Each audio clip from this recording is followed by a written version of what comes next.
Hi, I'm Adam Pascala from the Seismology Research Centre.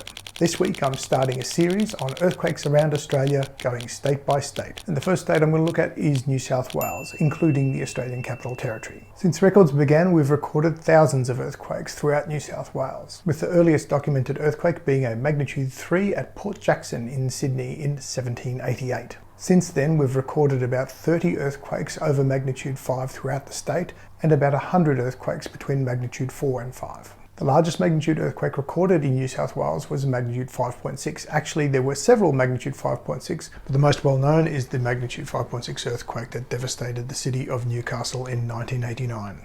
There are several areas throughout the state that have regular seismic activity, most of those being through the Great Dividing Range, Southern Highlands and those sorts of mountainous areas. This cluster of events to the north of the A.C.T is in the Dalton Gunning area, where small to moderate earthquakes occur on a regular basis. And just this week we saw some activity in that area, a magnitude 3.9 to the northeast of this cluster near Taralga. That earthquake was felt very strongly in the immediate area and up to 200 kilometres away. And that's because Australia sits on an old, cold, hard section of the Earth's crust that doesn't get broken up very often, which means that earthquake waves can travel a lot further here than they do in other parts of the world. So follow along over the next couple of weeks as I cover earthquake activity in the other states around Australia.